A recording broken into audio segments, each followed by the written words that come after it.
Hello everyone, ज्योतिष क्रिएटिव्हिटीमध्ये आपल्या सर्वांचं खूप खूप स्वागत आहे। आज मी बनवलेले आहे स्नॅक्स टाईममध्ये खाणारे असे गरमागरम क्रिस्पी आणि चटपटीत असे स्टफ मिरची पकोडा। तर हा मिरची पकोडा बनवण्यासाठी आपल्याला लागणार आहेत मिरच्या। तर इथे मी अशा पद्धतीच्या मोठ्या मिरच्या घेतलेल्या आहेत। सगळ्यात अगोदर आपल्याला या मिरच्या धुवून घ्यायच्या आहेत आणि सुरीने अशा पद्धतीने कट लावून घ्यायचा आहे आणि त्यातल्या ज्या काही बिया असतील त्या आपल्याला काढून घ्यायच्या आहेत। आपण स्टफ करणार आहोत त्यामुळे यातल्या सगळ्या बिया आपल्याला काढून घ्यायच्या आहेत। या मिरच्यांमध्ये छोट्या साईजच्या देखील मिळतात, पण मला त्या छोट्या साईजच्या काही मिळाल्या नव्हत्या, त्यामुळे या मोठ्या साईजच्याच मी घेऊन आलेली आहे।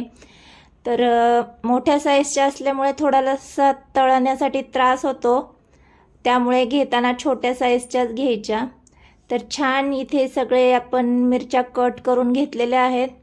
तुम्ही पाहू शकता अशा पद्धतीने छान आपण यातले सगळ्या बिया काढून घेतलेल्या आहेत। आता सगळ्यात अगोदर आपण स्टफिंग करणार आहोत। तर त्यासाठी गॅसवर कढई गरम करायला ठेवली, त्यामध्ये 2 चमचे तेल घालून घ्यायचे। तेल गरम झालं की मोहरी आणि जिऱ्याची फोडणी करून घ्यायची आहे। हे दोन्ही छान तडतडलं की यामध्ये आपण पाव चमचा हिंग घालून घ्यायचा आहे। आता यामध्ये मी 1 चमचाभर आलं लसूण आणि मिरचीची पेस्ट घालून घेणार आहे। मिनिटभर परतायचे आपल्याला। मिरच्या इथे तुम्ही तुमच्या आवडीनुसार घेऊ शकता। तर छान परतून झालं की यामध्ये हळद घालून घ्यायची आहे आणि चवीनुसार मीठ घालून घ्यायचे। तर इथे मी बटाट्याचं स्टफिंग करणार आहे, त्यामुळे उकडलेले बटाटे यामध्ये मी मॅश करून घालते। तर साधारण 2 बटाटे यामध्ये मी घालून घेणार आहे। तुम्हाला जर बटाट्याचं स्टफिंग करायचं नसेल तर तुम्ही तुमच्या आवडीनुसार यामध्ये भाज्यांचं स्टफिंग देखील करून घेऊ शकता, पण मी इन्स्टंट म्हणून बटाट्याचं स्टफिंग केलेलं आहे। तर छान मिक्स करून घ्यायचे। यामध्ये तुम्हाला आणखी चटपटीत करण्यासाठी काही मसाले ॲड करायचे असतील तर तेही तुम्ही करून घेऊ शकता। मी फक्त गरम मसाला घालून घेतलेला आहे अर्धा चमचा आणि अर्धा चमचा तिखट घालून घेतलेला आहे। आमचूर पावडर वगैरे धना जिरा पावडर हे देखील तुम्ही ॲड करून घेऊ शकता, पण मी तसं बाकीचं काहीही ॲड केलेलं नाही आहे। छान इथे मिक्स करून घेतले आणि यावर आपल्याला भरपूर अशी बारीक चिरलेली कोथिंबीर ॲड करून घ्यायची आहे। आता कोथिंबीर ॲड करून आपल्याला ही भाजी छान मिक्स करून घ्यायची आणि थंड होण्यासाठी ठेवून द्यायची आहे। थंड झाल्याच्या नंतर तुम्हाला जर यामध्ये लिंबू पिळून घ्यायचा असेल तर तोही तुम्ही घेऊ शकता। छान चटपटीत लागते। तर ही भाजी थंड होतीये तोपर्यंत आपण याचं बॅटर तयार करून घेऊया। तर इथे साधारण मी 1.5 वाटी बेसन पीठ घेतलेलं आहे।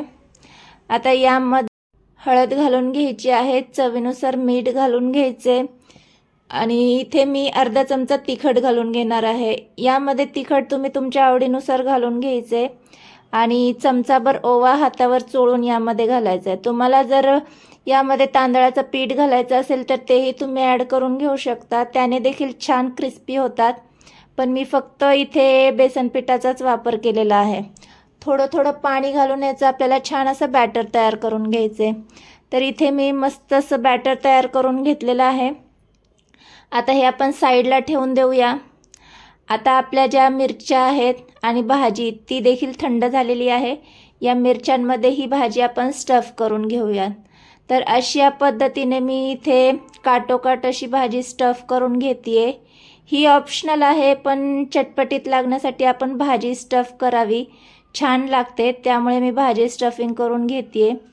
अशा पद्धतीने आपण ही सगळी स्टफिंग इथे करून घ्यायची आहे आणि अशाच सगळ्या मिरच्या आपण इथे स्टफ करून घेऊया। तर एक्स्ट्राचं जे काही असेल ते असं मिरची प्रेस करून घ्यायची आणि एक्स्ट्राचं काढून घ्यायचं। तर इथे सगळ्या मिरच्या आपण स्टफ करून घेतल्यात। आता इथे बॅटर देखील आपलं तयार झालेलं आहे।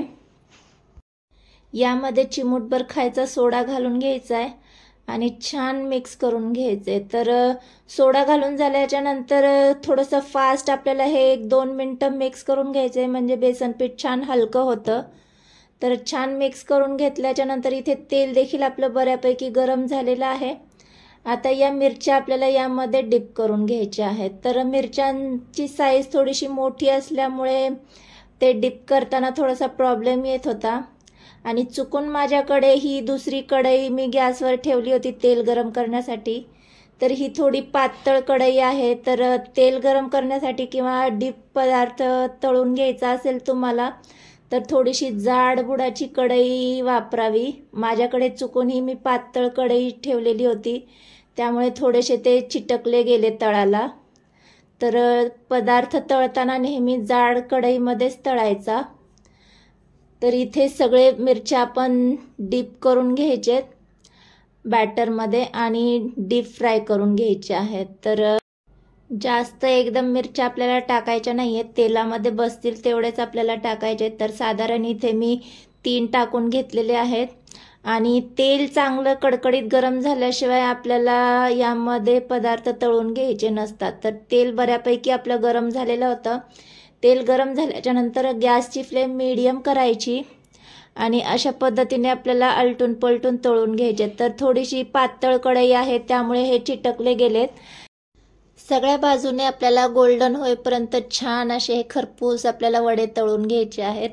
तर स्नॅक्स टायमामध्ये किंवा अधूनमधून खाण्यासाठी उत्तम असे हे पकोडे आहेत. तर छान आपले इथे गोल्डन पकोडे तळून झालेले आहेत. आता आपण हे काढून घेऊयात. तर गरमागरम हे पकोडे तुम्ही सॉससोबत किंवा चटणीसोबत कशासोबतही खाऊ शकता. मस्तच झालेत. तर आता आपण हे एका प्लेटमध्ये काढून घेऊयात. तर असेच सगळे पकोडे मी इथे तळून घेणार आहेत आणि गरमागरम आपण सर्व करून घेऊयात. गरमागरम अशी स्नॅक्स रेसिपी इथे तयार झालेली आहे. तर एक पकोडा मी तुम्हाला कट करून दाखवतेय. स्टफिंगमुळे ते खूपच आणखी चटपटीत आणि टेस्टी लागतात. तर मस्तच इथे आपले गरमागरम मिरची पकोडे तयार झालेले आहेत. तर आजचे हे पकोडे तुम्हाला कसे वाटले?